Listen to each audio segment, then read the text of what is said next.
Salut, j'espère que vous allez bien. Aujourd'hui, nous allons voir ensemble 5 erreurs commises généralement par les débutants. Ces erreurs-là vont se produire lors de la création des fichiers et même pendant l'exécution du travail.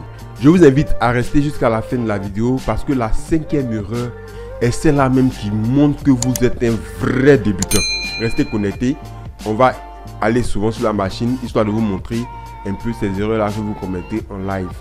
Sur ce, c'est parti. La première erreur que commettent les débutants, c'est lors de la création de leurs documents. Le plus souvent, le débutant ne va pas faire la différence entre CMJN et RVB. On va voir ensemble. Vous voyez que lorsque je crée un nouveau document, que ce soit dans Illustrator ou Photoshop, vous allez avoir cette interface-là où vous avez diverses informations. Et les informations les plus captivantes sont au niveau de la taille. Vous allez choisir votre taille de fichier. Donc, vous choisissez soit A4, A3, A2, ça dépend de vous. Ensuite, l'autre information qui sera très pertinente et très importante, ça sera au niveau de code colorimétrique. Colorimétrique. Voilà, j'ai réussi à prononcer. Donc, au niveau du code de couleur. Le mode de couleur, c'est le mode qui va vous permettre de savoir ce à quoi va servir votre fichier après création. Donc, vous avez deux modes. Il y a CMJN et RVB. Et c'est là que le problème va se passer. Beaucoup ne savent pas à quoi sert RVB. Beaucoup ne savent pas à quoi sert CMJN. Alors, je vais vous expliquer tout simplement la différence entre CMJN et RVB. RVB va signifier rouge, vert, bleu. Lorsque vous ouvrez votre ordinateur et que vous rentrez dans les paramétrages, vous allez découvrir qu'il y a une option qui vous permet de retoucher les couleurs de votre écran.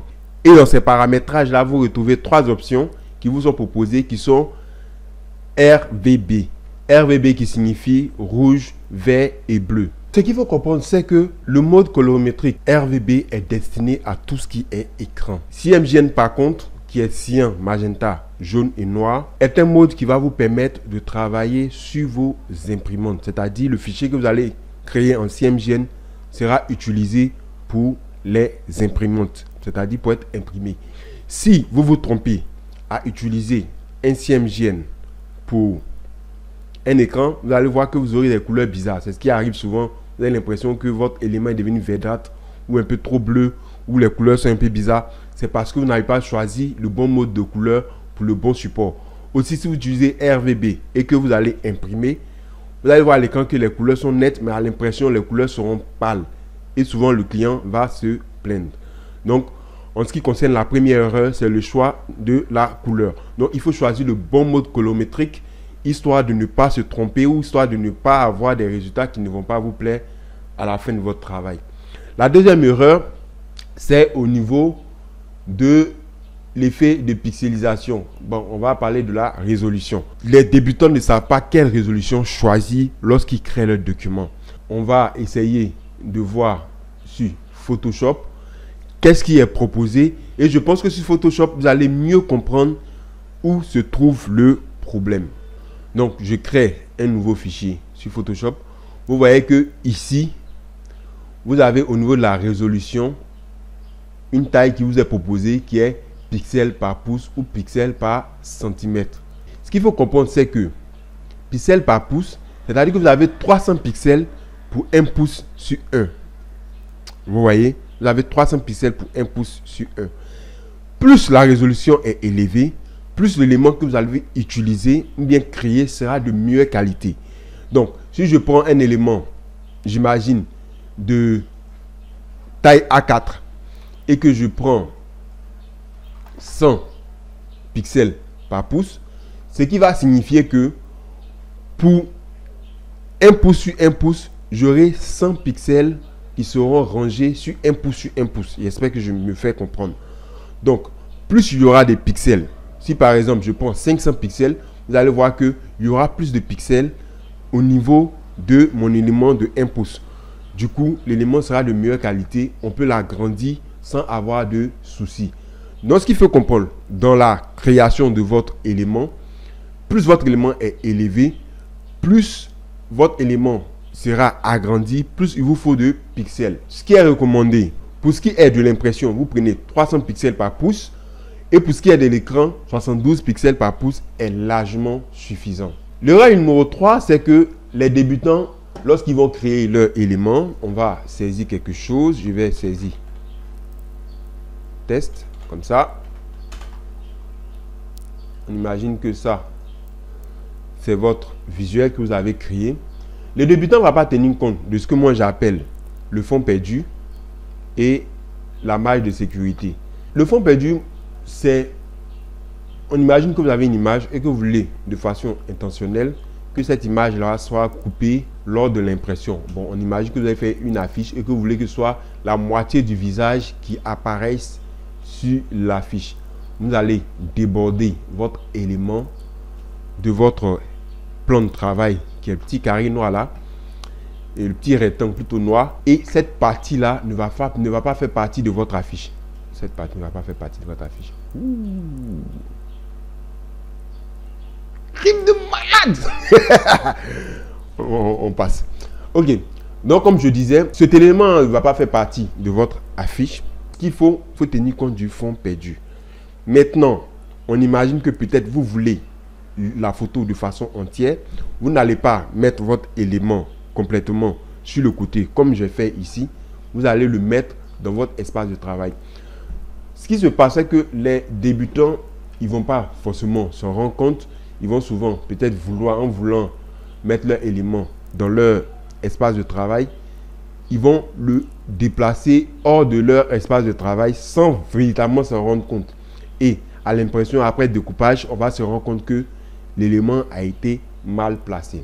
Lorsque vous voulez que votre élément soit véritablement bien coupé, qu'il n'y ait pas de blanc, il faut toujours agrandir votre image pour qu'il dépasse l'espace de travail. Si vous restez à l'intérieur comme ça, vous allez vous rendre compte que au découpage, il y aura du blanc parce que l'élément est imprimé sur du blanc. Deuxième chose, c'est le fond, la maille de sécurité. Je pense que j'ai fait une vidéo.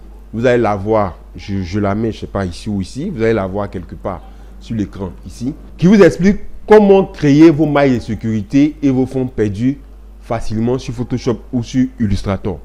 Donc, je vais expliquer rapidement ici, mais si vous voulez plus de détails, regardez la vidéo. Là, il faut tenir compte d'un espace à l'intérieur, une certaine dimension. Je vous explique dans la vidéo.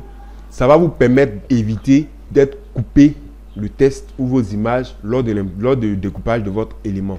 J'imagine que je mets mon test ici. Vous voyez que si la lame du masticot, je ne sais pas si c'est comme ça les imprimeurs appellent, passe, il va couper votre test. Si vous êtes trop bord à bord aussi, ce n'est pas bon. Il faut tenir compte de cet espace-là. Je vous explique tout dans la vidéo.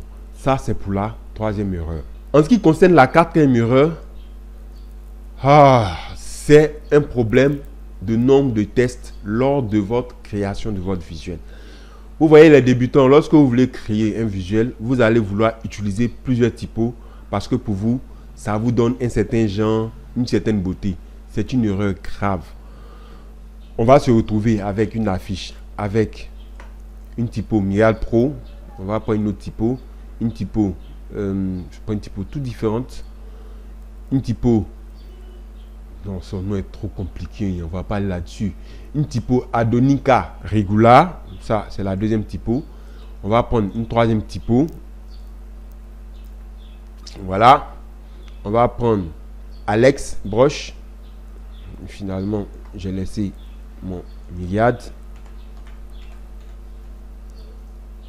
Voilà. Donc, vous allez vous retrouver avec une multitude de typos sur votre visuel. Le problème, c'est quoi? C'est que ce n'est pas beau. Ce qu'il faut, c'est aller avec 2 minimum ou 3 au maximum. Moi, personnellement, je préfère travailler avec 2 typos maximum. Je vous explique. 2 typos. La première typo, ça sera pour les grands titres. Et la deuxième typo pour les tests, les petits tests et tout ça. Ok. Je vais vous donner un exemple. J'imagine que, par exemple, je vais créer un test qui s'appelle Amour. Voilà, mon nom, c'est important. Je vais partir avec la typo Lato. La typo Lato. Ce qui est intéressant avec certaines typos, c'est que vous avez une famille qui est composé de divers types de typos. Vous allez le trouver en airline, en airline italique, etc. Donc, avec la même typo, vous avez plusieurs déclinaisons dans la famille. Donc, je préfère utiliser Lato pour peut-être le grand titre. Et pour les petits titres, je vais peut-être aller avec Myriad Pro. Bon, c'est la première typo qui me vient en tête. Je duplique ça et je vais prendre, on va créer un bloc de texte comme ça. Il faut réduire tout ça. On va réduire ça à... Oups, on n'a pas créé. On va essayer encore ici. Voilà. Donc, il faut réduire tout ça. Donc, j'imagine que là, c'est Lato. Et pour le petit test là, je vais choisir par exemple, on va dire, je prends n'importe quoi. Hein. Je prends n'importe quoi. Désolé. On va choisir Haïti qui est constitué aussi d'une famille. Donc là, vous voyez que j'ai Lato ici et ici pour les petits tests, j'ai choisi Haïti. C'est suffisant. On ne va pas aller choisir 10 000 typos pour créer notre visuel. Cinquième erreur. Et la dernière, comme je l'ai dit, c'est l'erreur la plus vue dans le monde des débutants. C'est, asseyez-vous bien, la déformation des typos. Ok, je vais vous expliquer, vous allez comprendre. Vous allez trouver que vous créez votre visuel et que vous voulez agrandir la typo. Ce que les débutants vont faire, c'est qu'ils vont faire ça ou faire ça. Ouh là là là là là là là là là là là là là là là. C'est moche les gars. C'est moche. C'est très moche. Il faut éviter cela. Ce qui serait intéressant, pour éviter ça, ce qu'il faut faire, c'est de maintenir soit Shift, ensuite d'aller sur les côtés et de transformer votre élément, soit Alt et Shift. Vous allez voir que là, il transforme depuis le centre de votre élément. Si vous tirez sur n'importe quel côté, là vous gardez les proportions. Vous allez remarquer que là la taille de l'élément change. Vous avez la possibilité aussi de changer directement à partir d'ici, soit si vous voulez agrandir ou diminuer avec la touche directionnelle. Vous pouvez agrandir ou diminuer sans jouer sur les proportions de votre élément. Je pense que nous avons fini la vidéo pour les 5 erreurs que commettent généralement les infographistes débutants pour aujourd'hui. J'aimerais vous remercier d'avoir regardé la vidéo jusqu'à la fin. Je vous invite à vous abonner, à activer la cloche de notification et on se donne rendez-vous pour une autre vidéo. Information de dernière minute, j'organise un atelier de formation sur comment créer une affiche 4x3 dans laquelle vous saurez les différentes étapes de création d'une affiche. Je vous invite à vous abonner à l'atelier si cela vous intéresse. Je mets le lien dans la description et on se donne rendez-vous pour une prochaine vidéo sur cette même chaîne. Allez, bye la famille. Bisous.